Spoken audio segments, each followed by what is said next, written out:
Thanks for being here. It's a pleasure to see you again. And yeah, I mean, since I retired, was not as much time off that I supposed to have.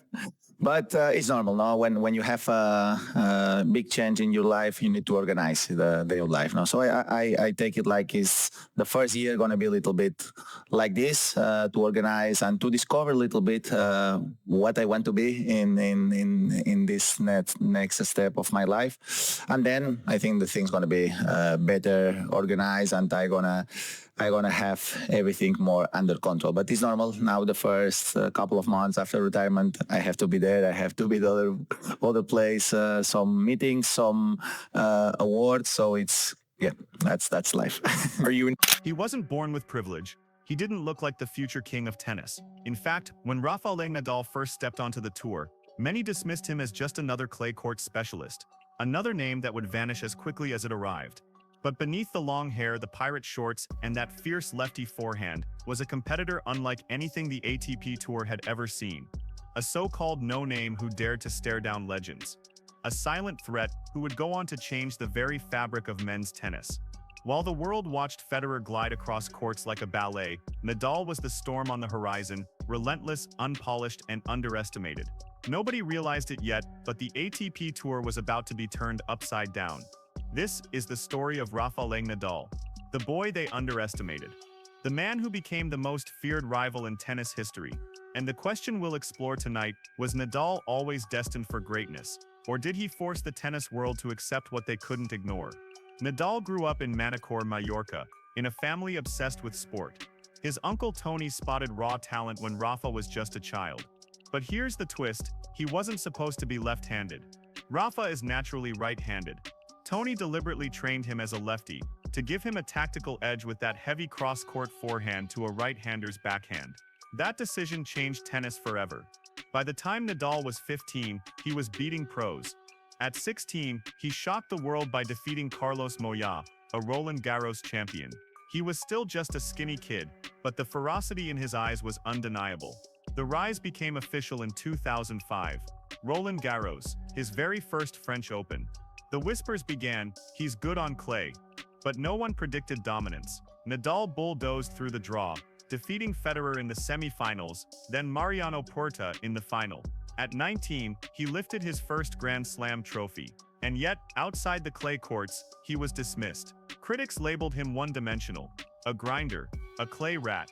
He'll never last. Federer was the golden boy, the heir to Sampras. Nadal, just a sideshow. But as he stacked up clay titles, Monte Carlo, Rome, Barcelona, the ATP Tour quietly realized something chilling. Nadal wasn't just winning.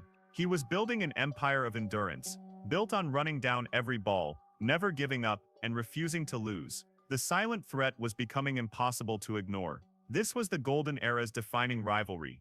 Federer was art. Nadal was at war. Federer floated. Nadal clawed. Their clash was inevitable. Wimbledon 2006. Federer was untouchable on grass. Nadal, the so-called clay specialist, reached the final. Though he lost, something deeper happened. Federer looked rattled. For the first time, the king felt pressure. The following year, the conflict intensified. Nadal kept Federer from achieving the calendar slam, repeatedly blocking him at Roland Garros. Fans and media began to divide. Federer's grace versus Nadal's grit. Tradition versus disruption. And then came the whispers. Nadal's game style was ugly, too physical, unsustainable. Tennis had always celebrated elegance. Nadal, he was sweaty with snarls, bandanas soaked through after 2 games. He didn't look like a gentleman player. He looked like a fighter dragged from a battlefield. Yet every time people doubted him, he came back harder. The conflict wasn't just with Federer. It was with the very identity of tennis itself. Was the sport ready to accept a champion who bled for every point? As Nadal's dominance grew, so did the backlash. Commentators said his knees wouldn't survive his style. His sponsors compared him unfavorably to Federer's clean global appeal. Even within the ATP, there were whispers. Do we really want tennis defined by brute force? 2009 brought triumph, but also heartbreak. After conquering Federer at Wimbledon in that epic 2008 final, Nadal rose to world number 1.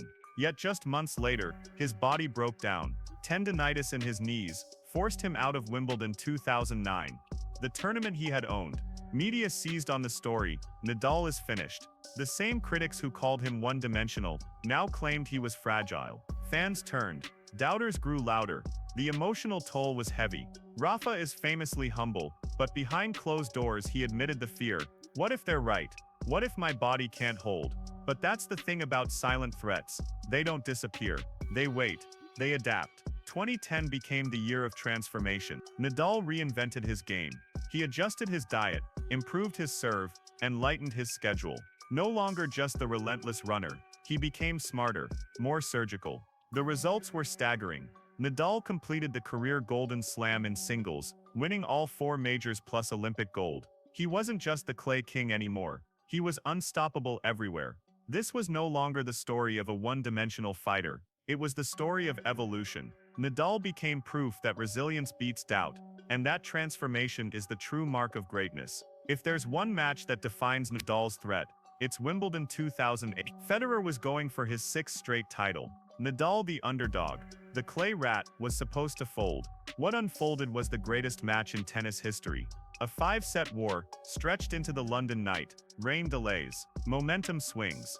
Federer is having match points. And then after 4 hours and 48 minutes, Nadal collapsed onto the grass, victorious. The silent threat had just dethroned the king. That match wasn't just Nadal's triumph. It was a turning point for the ATP. Tradition cracked. The new era had arrived, and everyone from fans to sponsors to rivals had to accept that Rafa Nadal wasn't a sideshow. He was the main act. Rafa Nadal's legacy is complicated, and that's what makes it beautiful. On one side, he is the clay court god, a 14-time Roland Garros champion, a warrior who fought through injuries that would have ended lesser careers. On the other hand, he represents a challenge to tennis tradition, proof that grit, sweat, and relentless fight can be just as awe-inspiring as elegance. Was the tennis world right to doubt him, or did they simply fear the change he represented? Nadal forced the ATP to evolve. He showed that greatness comes in many forms, sometimes in a tailored suit, sometimes in sleeveless shirts and bandanas. Today his legacy isn't just the trophies, it's the attitude, the resilience. The lesson: never underestimate the silent threat. So here's the question. Do you think Rafael Nadal was always destined for greatness, or did he rewrite the script through sheer willpower? Was he underestimated because of his style, or was he simply misunderstood? Drop your thoughts in the comments. I'd love to hear your take. And if you enjoyed this deep dive into Nadal's journey, hit that like button, subscribe for more stories from the world of sport, and share this video with a fellow tennis fan. Because at the end of the day, Rafa Nadal isn't just a player. He's a reminder that no matter how much the world doubts you, with enough fight, you can redefine the game itself.